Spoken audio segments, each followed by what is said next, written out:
Hi, I'm Sean Pritchard. I'm reading for the part of Paul. I don't have a reader, so I'll take hopefully necessary beats in between and make it look conversational. I know you want two variations, so I'll go into the second one right after the first one. Okay. Cheers to old and new friends. I have no complaints. Well, as you can see, I've retired from my previous occupation. So now I just run the show here, just for fun. Let's hope you'll be the one.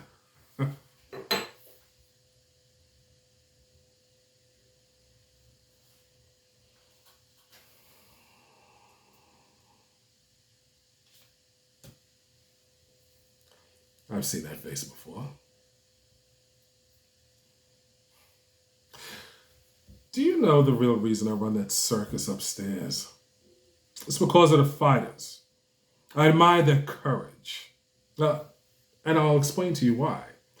You see, violence is still fundamentally an individual sort of situation. Take chimpanzees, for example.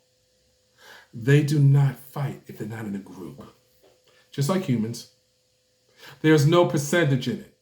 If you fight on your own, the potential of getting hurt is exponential, and you won't be inclined to do it. But if you come under overwhelming power and numbers, you might be more inclined to do something. The need for violence will exponentially rise.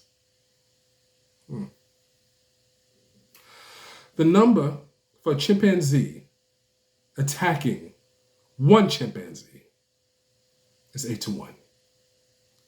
8 to 1. Take a guy walking down the street with his pretty girlfriend, and a group of guys start whistling and catcalling, and they say she has a nice ass. Well, see, he's not going to do anything. He's going to tell himself that he didn't hear it. He's going to ignore it. That it's not what you do socially. It's behavior out of the social norms. Take this same guy, and he's in a police riot. He's in a riot against police in a group. Well, he'd be the first one, to kick, scratch, and claw. And that timid little weak coward is gone. And now you have someone formidable. Someone dangerous.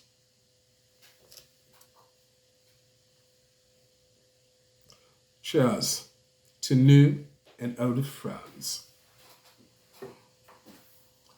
Well, as you can see, old boy, I have no complaints. Let's hope you'll be the next one. Yeah.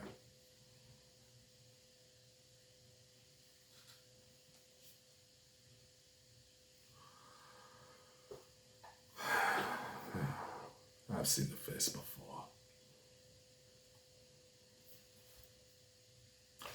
Do you know the real reason I run that bloody circus upstairs? The truth. It's the fighters. I admire them. I admire their courage. And I'll explain to you why. Violence is fundamentally part of the individual. Take chimpanzee by nature. No one's going to fight unless they're associated with a group. Because it'll be fear out of risk to themselves, injury to themselves. But if you acquire overwhelming power and force and numbers, you might be more motivated and inclined to commit acts of violence. The average number of chimpanzees, like a group, that attacks one male chimpanzee is 8 to 1. 8 to 1. Take an average everyday bloke walking down the street with his pretty girlfriend, and he sees 3 cats, and they're in the corner, and they're saying some things, making cat calls, and they say that the young lady has a nice ass. he's not going to do anything. He's going to keep walking by like he never heard a thing. He's going to ignore it and tell himself that, well, that's not what you do in polite society. It's against the social norms, the social nature. And then he'll move on. Take the same individual and put him in a group in a riot against the police. Well, he'll be the first one to fight, kick, scratch, and claw. And all the social norms and social mores will go out the window. And then you have a man that's not weak, cowardly, or timid anymore. You have now a man that's formidable and very dangerous.